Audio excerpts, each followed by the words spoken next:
오늘 제목이 뭐죠? 주어를 한번 보세요. 오늘 제목이 뭐죠?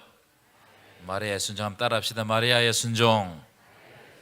오늘 말씀을 듣고 하나님께 순종하시는 저와 여러분 되시기를 간절히 축원합니다. 순종이란 말을 국어사전에 찾아보니까 순순히 따름이라는 뜻입니다. 순순히 따름. 근데 히브리어로 찾아보니까 샤마라는 말인데 이 샤마라는 말은 일반적으로 듣는다 이런 의미를 가지고 있습니다.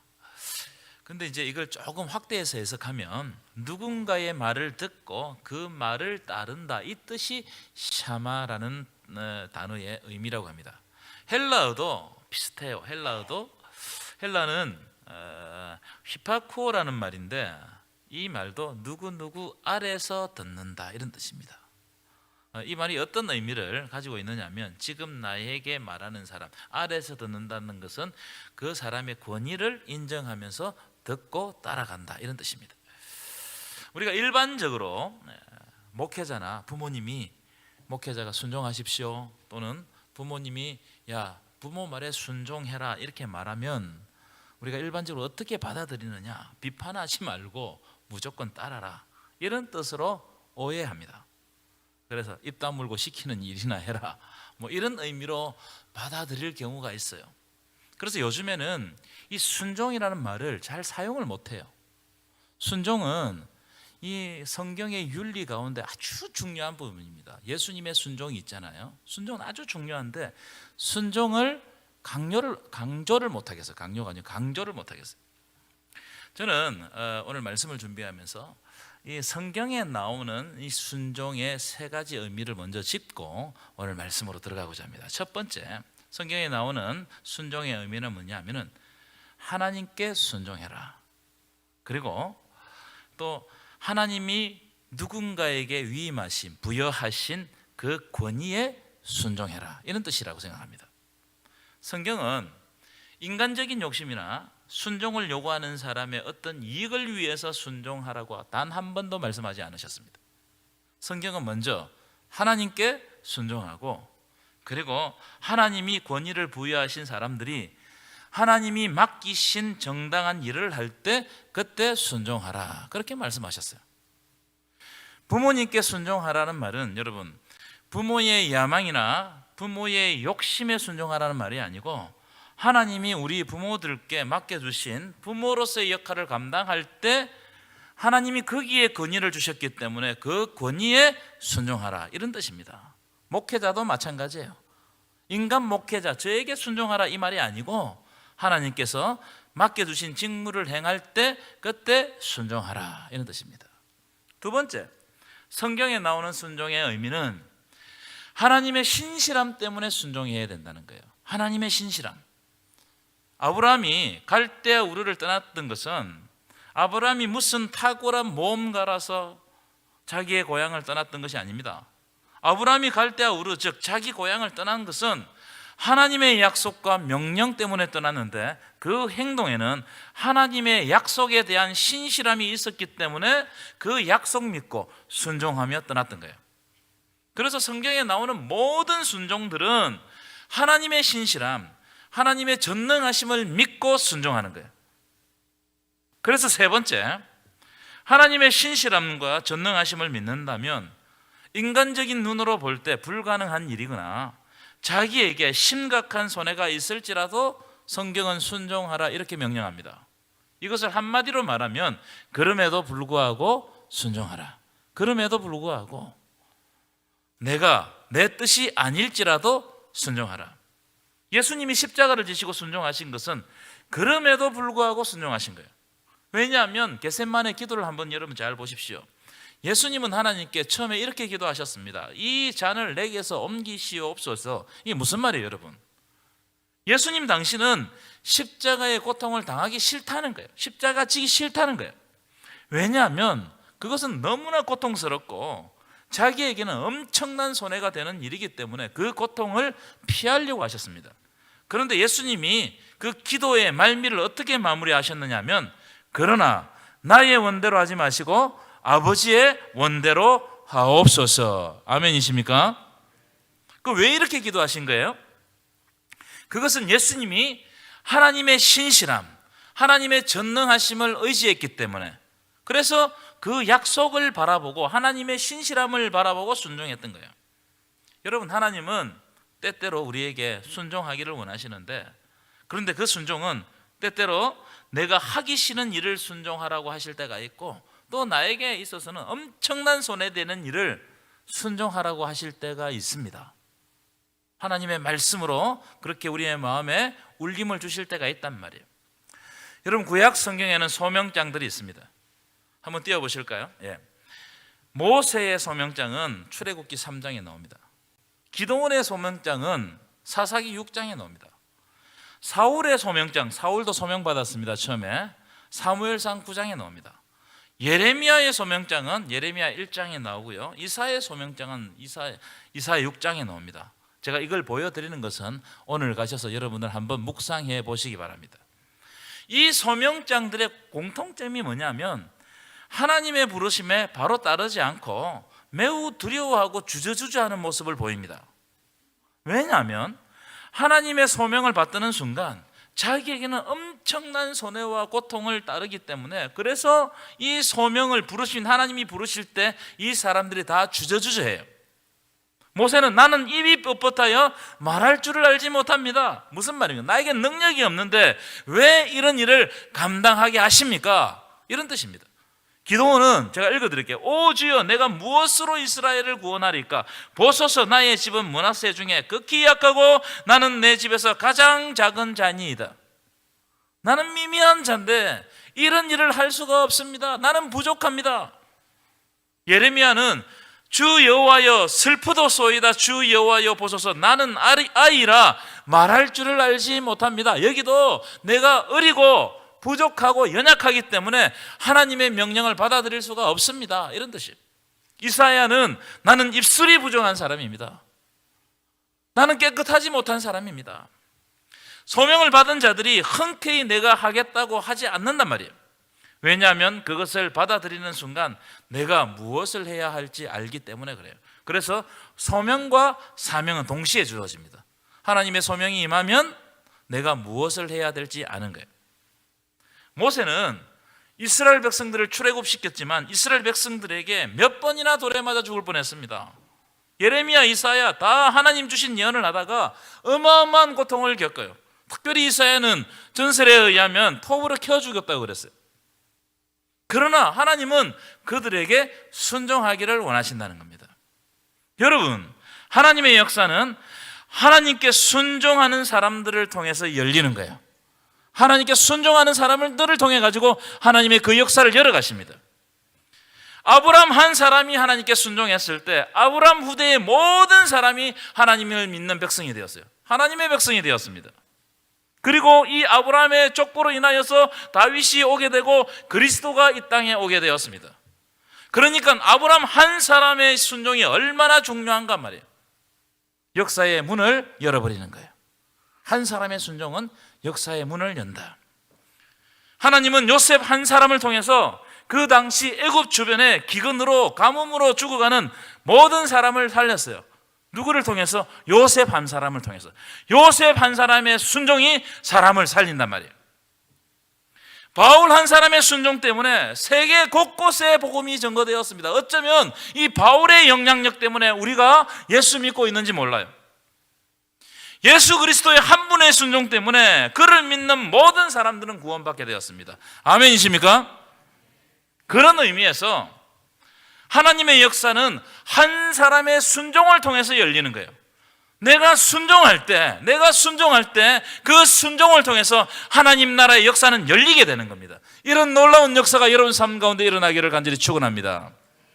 제가 이번 주 설교를 준비하면서 중고등부 공과를 보니까 이런 대목이 있어요. 제가 그대로 읽어드리겠습니다. 역사적으로 보면 중요한 결정의 하나는 상당한 위력을 가지고 있습니다. 한 사람 한 표가 역사의 중요한 시점을 바꾸었습니다. 1645년, 사진 보여주실까요? 올리버 크롬웰은 이분이 장군인데 개혁가입니다. 단 한 표 차이로 영국의 통치권을 장악했습니다. 1649년 단 한 표 차이로 영국의 왕 찰스 1세가 처형되었습니다. 1845년 단 한 표 차이로 텍사스주가 미국에 편입되었습니다.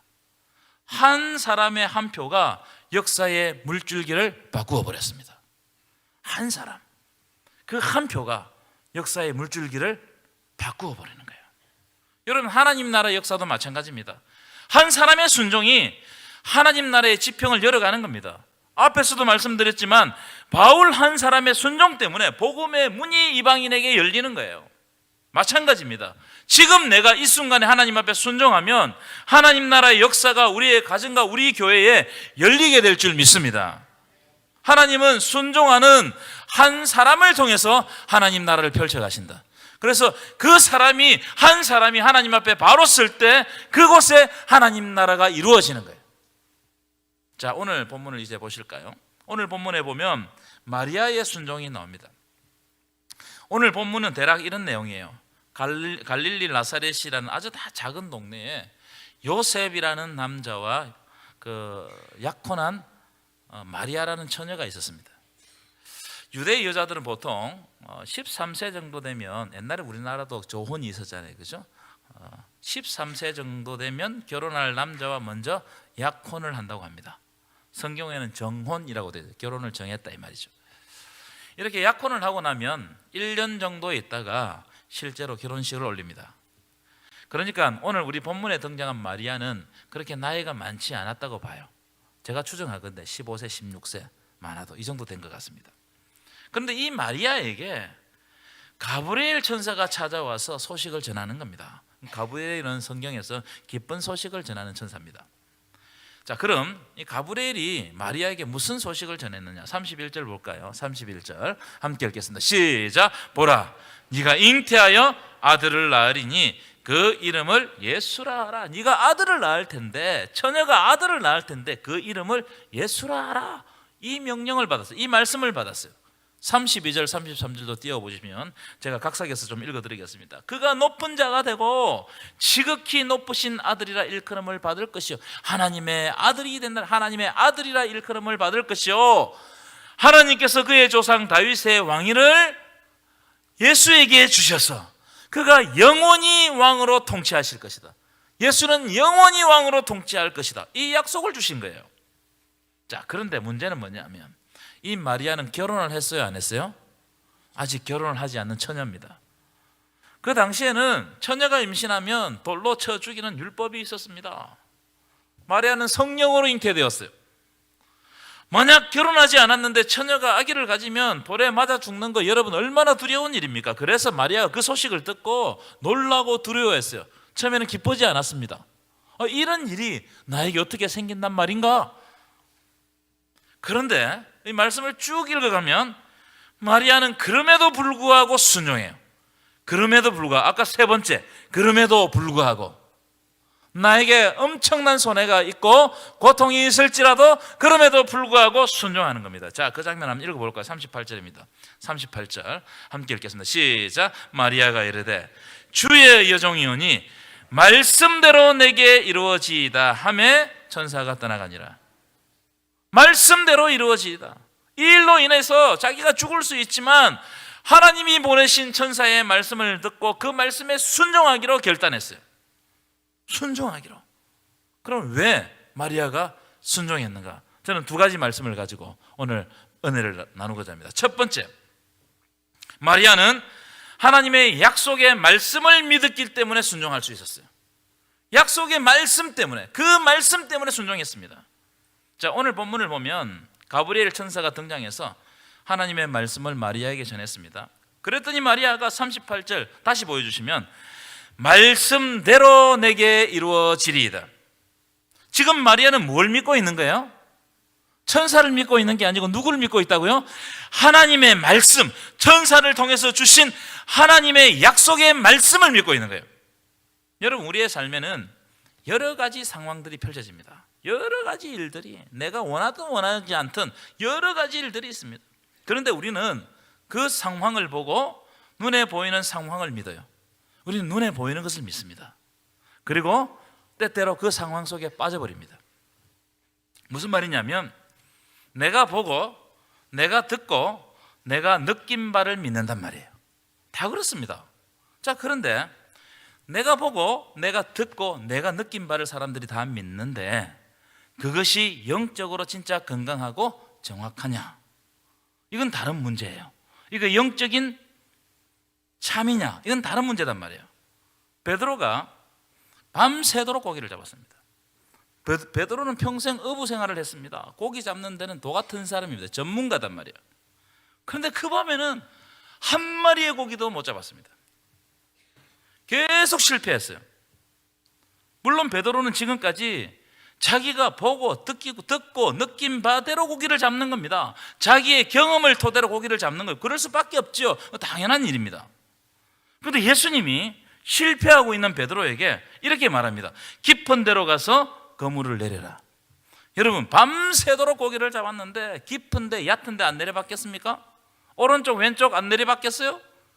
베드로 주변에 있는 모든 바다를 샅샅이 다 뒤졌을 거예요. 그런데 한 마리도 못 잡았습니다. 그런데 베드로가 깊은 데로 가서 그물을 내리라는 예수님의 말씀을 듣고 예수님에게 어떻게 대답하냐 하면 누가복음 5장 5절이에요. 누가복음 5장 5절 제가 읽어드릴게요. 시몬이 대답하여 이르되 선생님, 우리들이 밤새도록 수고하였으되 잡은 것이 없습니다. 지금까지 실패했습니다. 내 경험과 내 그 어떤 알을 가지고 내 기술을 가지고 했지만 지금까지 실패했지만 그 다음 잘 보십시오. 말씀에 의지하여 내가 그물을 내리리다. 무슨 말이에요? 베드로는 자기 경험을 내려놓고 자기 경험을 포기했다는 말이에요. 그리고 어떻게 했느냐? 예수님의 약속의 말씀을 의지하고 그 말씀에 순종했다 이 말이에요. 그랬더니 결론이 어떻게 되었느냐? 잡은 고기가 많아 그물이 찢어질 정도로 되었다는 겁니다. 여러분, 이게 우리에게 뭘 보여주는 장면입니까? 하나님의 말씀은 내가 보고 듣고 느끼고 내가 경험한 것을 초월하시는 말씀이라는 거예요. 그걸 넘어서는 말씀이라는 거예요. 이런 장면은 예레미야서에서도 나타나 있습니다. 예레미야가 하나님께 받은 말씀이 있습니다. 계속해서 받은 말씀이 있습니다. 그래서 그 말씀을 전하지 않으려고 노력했습니다. 이 무슨 내용이냐면 바벨론이 이제 쳐들어올 텐데 저항하지 말고 포로로 다 잡혀가라는 겁니다. 이 내용을 반복적으로 예언합니다. 여러분, 이런 내용은 유대인들이 받아들일 수 있겠습니까? 없겠습니까? 어렵죠. 우리나라 사람도 받아들이기 어려울 겁니다. 이걸 조금 거칠게 이야기하면 미쳐서 예언한 거 아니냐? 아니면 거짓으로 거짓 예언하는 것이 아니냐? 이렇게 생각했을 가능성이 높아요. 여러분, 이런 예언을 지속적으로 하니까 왕과 관리들이 예레미야를 가만두겠어요? 그래서 예레미야를 때리고 예레미야를 시위대 뜰에 가두어 버리고 비가 오면 물을 받으려고 파놓은 깊은 구덩이에 예레미야를 빠뜨려 버렸습니다. 자, 그럼에도 불구하고 예레미야는 계속해서 똑같은 예언을 하는 겁니다. 왜냐하면 하나님으로부터 예레미야가 말씀을 받았기 때문에 그래요. 그 말씀 한번 읽어볼까요? 예레미야 29장 10절 말씀입니다. 우리 큰 소리로 읽었으면 좋겠습니다. 함께 읽겠습니다. 시작. 여호와께서 이와 같이 말씀하시니라. 70년이 차면 내가 너희를 돌보고 나의 선한 말을 너희에게 성취하여 너희를 이곳으로 돌아오게 하리라. 여러분, 이 말씀은 하나님의 비전이에요. 하나님의 약속이요. 하나님의 비전과 약속이 이 말씀 가운데 있는 겁니다. 너희가 바벨론으로 잡혀가는 것이 멸망당할 것 같이 절대로 그렇지 않다는 겁니다. 반드시 하나님이 너희들을 살려주신다는 거예요. 하나님이 원하시면 돌아오게 하신다. 70년이 차면 돌아오게 하신다. 그래서 나중에 결론이 어떻게 되느냐? 잡혀가지 않았던 사람은 바벨론에게 다 죽임을 당해요. 여러분, 하나님의 약속이 뭡니까? 70년이 차면 하나님이 너희를 돌보고 하나님의 말씀을 성취하여 너희를 이곳으로 돌아오게 하겠다. 이게 하나님의 비전이고 하나님의 약속인 겁니다. 예레미야가 이 약속의 말씀을 믿었기 때문에 엄청난 고통과 수모 속에서도 이 약속의 말씀을 계속 선포할 수 있었던 거예요. 여러분, 이런 놀라운 역사가, 말씀의 역사가 우리 교회 가운데 일어나기를 간절히 축원합니다. 자, 그런데요, 이 약속의 말씀을 믿고 포로로 잡혀간 사람들이 누구냐? 다니엘과 세 친구예요. 이 예레미야의 말씀을 믿고 찾아간 이 포로로 잡혀간 사람들, 다니엘과 세 친구. 여러분, 다니엘과 세 친구는 예레미야가 선포한 약속의 말씀을 믿었기 때문에 바벨론에서도 소망을 잃지 않습니다. 절망하지 않는단 말이에요. 여러분, 우리가 다 절망하는 이유가 뭐예요? 하나님의 말씀을 믿지 않고 인간의 말과 우리의 상황, 지금 일어나고 있는 일들에 현혹되어 버리기 때문에 우리는 절망하는 겁니다. 여러분, 우리 앞에 있는 문제가 크게 보이면, 우리의 상황이 크게 보이면 하나님의 말씀이 안 들려요. 하나님의 말씀이 들리지 않으면 위기의 시대에 절망할 수밖에 없습니다. 우리가 다 절망하는 것은 하나님의 말씀을 듣고 그 말씀을 적용하고 그 말씀을 인하여 살아가야 되는데 다른 것에 인하여 살아가고 있다는 겁니다. 그러나 다니엘과 세 친구는 그 절망의 시대에 하나님의 말씀을 굳게 붙잡았습니다. 그랬더니 하나님께서는 다니엘과 세 친구를 통해서 바벨론을 통치하시는 겁니다. 그래서 여러분, 성경을 쭉 보면 바벨론은 바벨론 왕이 통치하는 것이 아니고 누구를 통해 통치하느냐? 다니엘을 통해서 통치하는 거예요. 이 놀라운 일 아닙니까? 여러분, 어떤 때는 하나님의 말씀이 우리의 말이나 우리의 상황과는 전혀 맞지 않는 경우가 있습니다. 배치되는 경우가 있어요. 그럴 경우가 많아요. 그래서 하나님 왜 이런 말씀을 하실까 하는 의구심이 들 때가 있습니다. 원수를 사랑하라. 여러분, 어떻게 원수를 사랑합니까? 그걸 어떻게 합니까? 나한테 욕하는 사람도 못 찾겠는데. 근데 원수를 사랑하라. 여러분, 그때 뭘 정해야 되느냐? 우선순위를 정해야 되는데 우리의 삶은 하나님 앞에서 항상 우선순위를 정해야 됩니다. 사람의 말과 우리의 상황을 우선순위로 정하면 그 위기에서 빠져나올 수가 없습니다. 그게 계속 머물러 있는 거예요. 왜냐하면 그런 상황과 그런 위기들은 계속 반복되기 때문에 그래요. 하지만 하나님의 말씀을 위 우선순위에 놓으면 하나님께서 하나님의 때에 반드시 선한 것으로 역사해 주실 줄 믿습니다. 요셉에게 역사하셨던 것처럼, 사무엘에게 역사하셨던 것처럼 반드시 우리의 삶에 선한 거로 역사해 주실 줄 믿습니다. 여러분, 우리가 하나님을 믿는 것은 뭘 믿는 겁니까? 여러분, 뭘 믿는 거예요? 하나님을 믿는다고 그러는데 뭘 믿는 거냐 말이에요. 여러분, 여러분의 느낌을 믿습니까? 아니면 감정을 믿습니까? 내 감정대로 하는 거예요? 아니면 어떤 신비로운 경험이 막 일어나서 그 경험 쫓아다니는 겁니까? 아닙니다. 우리가 영이신 하나님을 믿는 것은 하나님이 성경을 통해서 말씀하신 그 약속의 말씀을 믿는 겁니다. 믿으시기를 축원합니다. 히브리서 11장에 보면 이런 대목이 있습니다. 믿음으로 모든 세계가 하나님의 말씀으로 지어진 줄을 우리가 아나니, 안다는 말은 여기는 믿는다는 의미예요. 믿음으로 모든 세계가 하나님의 말씀으로 지어진 것을 우리가 안다는, 여러분, 믿음의 사람은 모든 세계가 하나님의 말씀으로 지어졌다는 것을 믿는 거예요. 왜냐하면 창세기 1장 1절에 1장부터 그 이야기를 하고 있는 겁니다. 온 세상이 하나님의 말씀으로 지어졌다, 하나님의 말씀으로 지어졌다는 것을 믿게 되면 그때부터 신앙은 출발하는 겁니다. 그러나 그 다음 보십시오. 히브리서 11장 그 밑에 보시면 보이는 것은 나타난 것으로 말미암아 된 것이 아니니라. 이게 굉장히 어렵게 번역됐어요. 제가 이 부분을 공동번역으로 읽어드릴게요. 공동번역 보여주시면, 곧 우리 눈에 보이는 것이 보이지 않는 것에서 나왔다는 것을 압니다. 이 무슨 말입니까?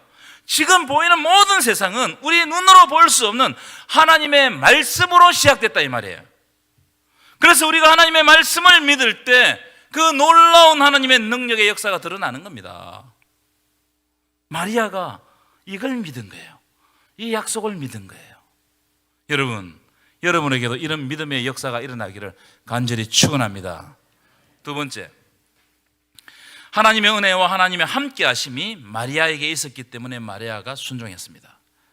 오늘 본문에 보면 천사가 마리아에게 반복하는 말씀이 있습니다. 그게 뭐냐면 하나님의 은혜와 하나님의 함께 하심이 너와 함께 있다는 거예요. 자, 28절 볼까요? 28절 제가 읽어드릴게요. 그에게 들어가 이르되 은혜를 받은 자여 평안할지어다, 주께서 너와 함께 하시도다. 30절도 보세요. 천사가 이르되 마리아여 무서워하지 말라, 내가 하나님께 은혜를 입었느니라. 여러분, 우리가 하나님께 순종할 수 있는 것은 하나님의 은혜가 우리를 떠나지 않고 늘 함께 하시기 때문에 우리가 순종할 수 있는 거예요. 그래서 여러분, 순종은 억지로 하는 것이 아니고 하나님과 뗄 수 없는 관계 때문에 하나님의 말씀에 순종하는 거예요. 왜냐하면 하나님께서 우리를 죄에서 구원해 주셨고 지금도 여전히 은혜를 주시기 때문입니다. 여러분, 지금 마리아가 무엇을 가장 두려워하고 있습니까? 처녀가 잉태했으니 아기를 가졌으니까 사람들이 가만두겠냔 말이에요. 유대인들의 성향상 돌을 들고 분명히 칠 것이 뻔합니다. 그러니까 목숨이 위태로운 상황이단 말이에요. 자, 그런데 하나님이 지금 이 시간에 은혜를 주시고 함께 해주신다는 확신이 있으면 어떻게 되느냐? 마리아가 그 위기의 상황을 뛰어넘는 거예요.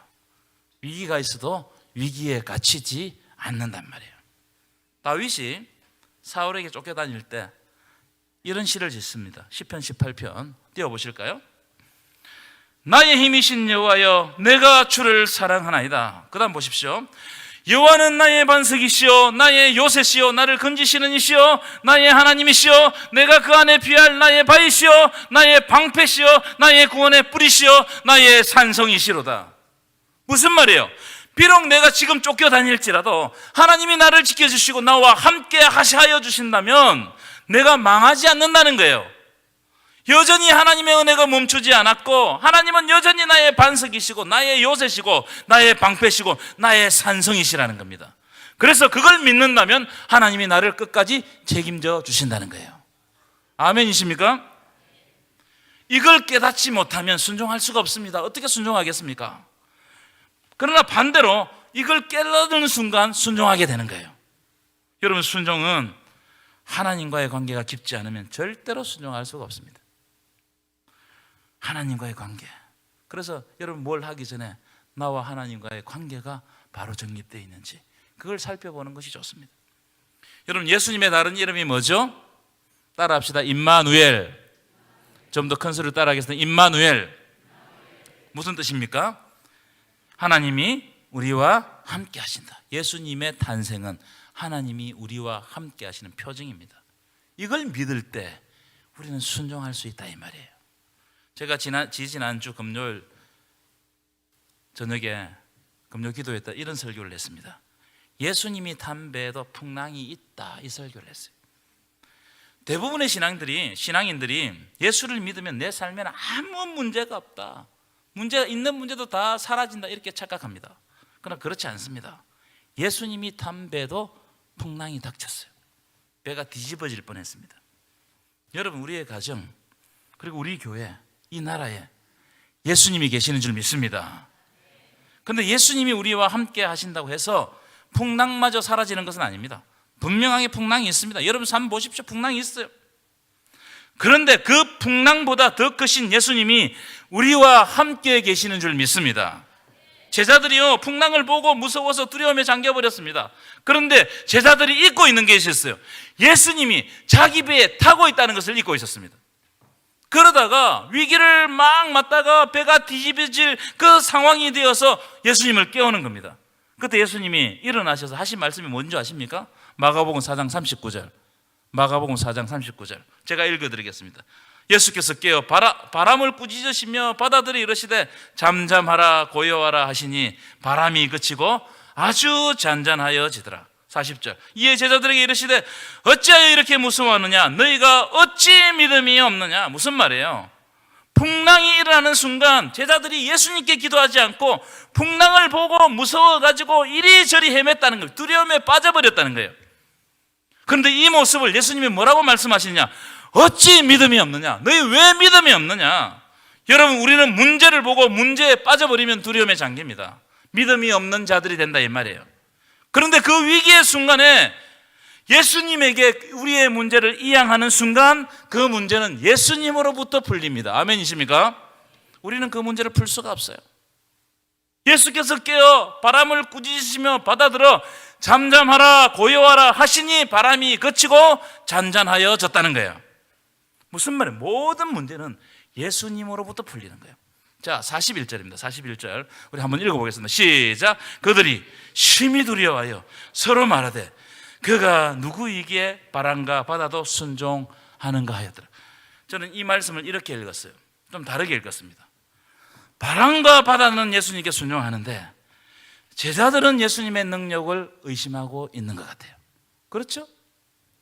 여러분, 하나님의 은혜가 지금도 여전히 여러분에게 임하고 있다는 사실을 믿으십니까? 임마누엘 하신 예수님께서 지금도 함께 하심을 믿으십니까? 그러면 하나님의 말씀에 순종하시기를 축원합니다. 하나님의 말씀에 순종하는 사람들이 다시 오실 예수를 기다리는 사람들이다. 여러분, 우리의 승리는 내 힘과 능력을 가지고 아등바등 산다고 해서 승리하는 게 아니에요. 우리의 승리는 예수 그리스도께 순종함으로 인하여서 받는 승리입니다. 이런 승리가 이번 한 주 여러분 삶 가운데 충만하기를 간절히 축원합니다.